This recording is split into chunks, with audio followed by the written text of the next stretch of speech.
What makes more money? Investing in real estate or the stock market? I've been doing weeks of studying and analysis on this, including simulations to determine which is the best place to invest your money. And as it turns out, there's actually an answer to this. Now, there's a lot of factors that determine which is the better investment, because you could be a real estate agent yourself and save money on the transaction fees. You could be in construction like myself. You could have good connections with deals. Or if it comes to the stock market, you could be really well versed in trading stocks. You could be working at a tech company getting stock options. There's just a ton of things that affect the determination on which is a better investment, but I'm here to answer what is the better investment for the average person. So someone who doesn't have connections in the stock market or knowledge about it, or someone who doesn't really have knowledge about housing and real estate or construction and remodeling. So what should you do? Should you invest your money in the stock market? Should you buy a house and rent it out? Well, the studies actually have a very clear answer. Now, I know the average person doesn't have $100,000 lying around, but we're gonna be using $100,000 as sort of a baseline for this experiment to kind of give you an idea and make it a nice even number. So when it comes to the stock market, there's tried and true ways to invest your money, and we're going to be talking about what's called an ETF.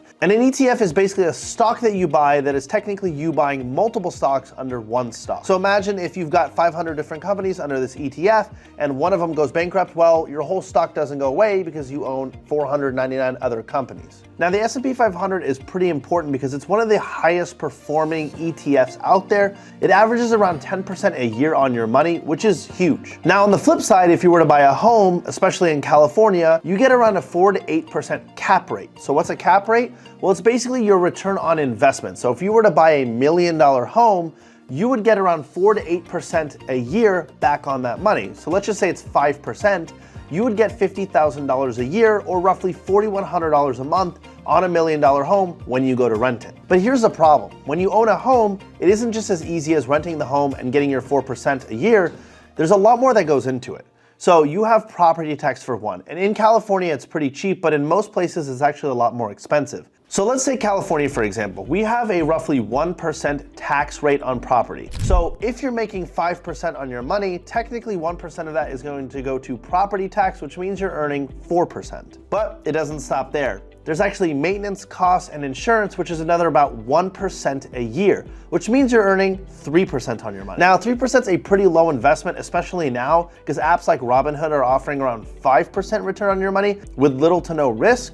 But this is obviously temporary because of the high interest rates. So why would you invest your money in a home if you're only getting 3% return when the S&P 500 is going to give you 10% return? It's a pretty easy case. You invest your money in the stock market, you make a lot more money, right? That's actually not true. Well, there's a key word that changes everything, and that's debt. It's a lot harder to get debt when buying stocks, and the average person just really can't do it. But the average person can go get a loan and buy a home. So how does this make a difference? I want you to imagine in this experiment that you have $100,000 to invest. Now, I know everyone doesn't have $100,000, but you could scale it. If you've got $10, $25, or $100,000, just make it match what you have. But let's say you have $100,000 and you were to go back 10 years and you were to buy a home in California. Today, that home would be worth around double what you bought it for. Let's say you bought a $500,000 house. It would go for around $1 million to $1.1 million, which means you made 100% return on your money. Now, on the flip side, let's say you invested that $100,000 in the S&P 500 in 2013. Today, it'd be worth right around $260,000. So roughly a 2.5 times return on your money, which seems, again, a lot more than buying a house. But that's not exactly how the math works out, because you technically only invested $100,000 and you got a loan for $400,000. And this is a really important factor, because in reality, if you buy a $500,000 house and you put $100,000 down, and let's say a month or two goes by and you put a renter in there,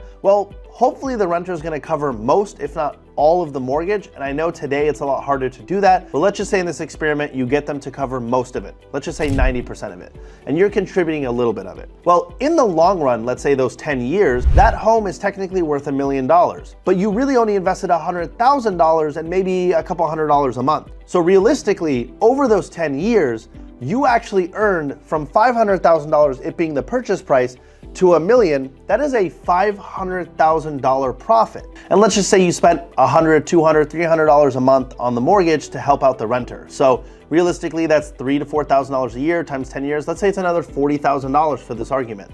So you spend $140,000, but you sold the house for $1 million.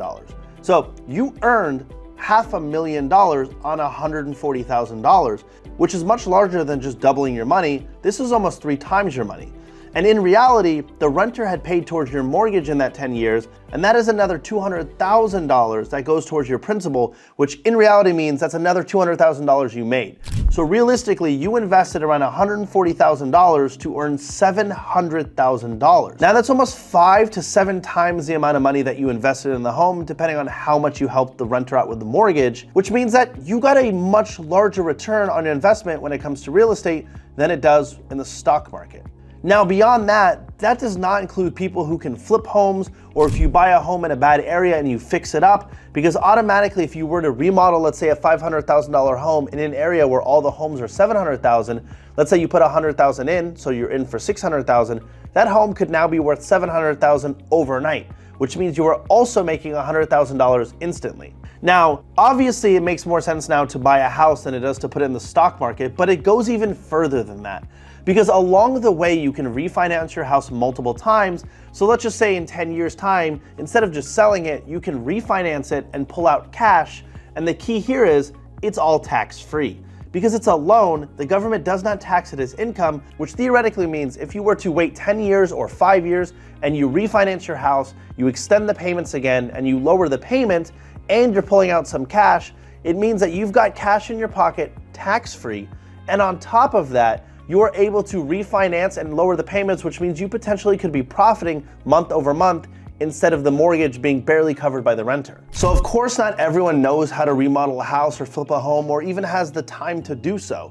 But that's not included in these simulations. That's just extra money and profit that you can make on top if you have that time and that skill. So why would you ever invest in the stock market? Well, every few years there are certain stocks that skyrocket in price, like Nvidia and Tesla, but obviously these are one-offs and they're very hard to pick, because if it was that easy, you would see everyone putting their money in these companies and making millions of dollars, or you'd see huge hedge funds making far more return than just 5 to 12% a year, which is basically what they're doing now. Because you have to diversify your portfolio, otherwise you're gonna be at huge risk.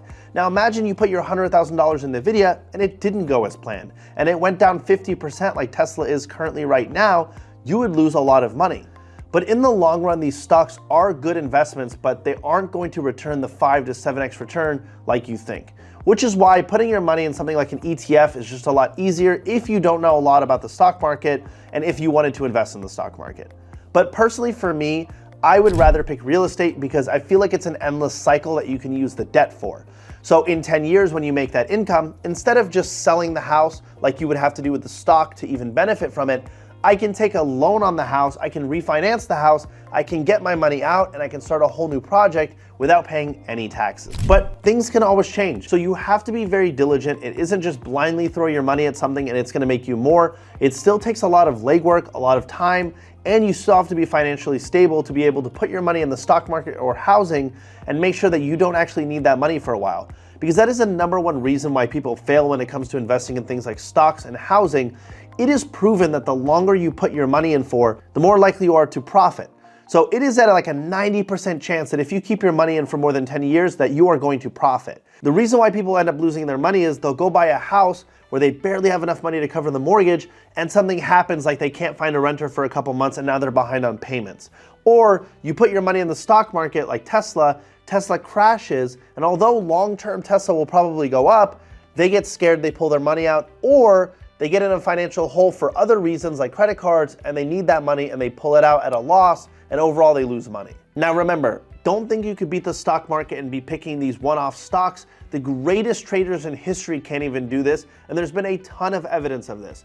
Warren Buffett once got in an argument with a day trader where the day trader told him that he could trade at a much higher return than Warren Buffett.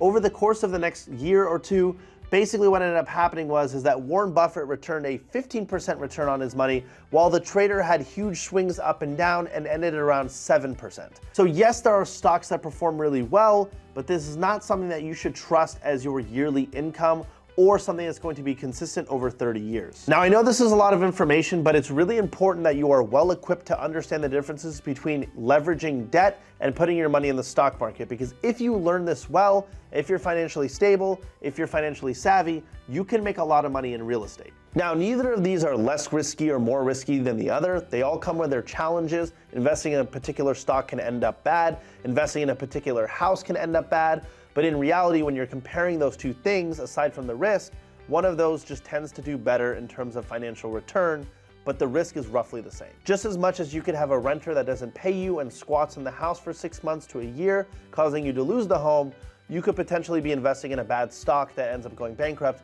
and you lose part of your money as well. So if you want to learn a little bit about my portfolio and the things that I'm doing, make sure to follow along. You can see the Airbnb that I built, you can see the personal home that I'm remodeling, and you can stay tuned for these large projects that we're working on in Joshua Tree. So make sure to like, comment, and subscribe, and I'll see you all later.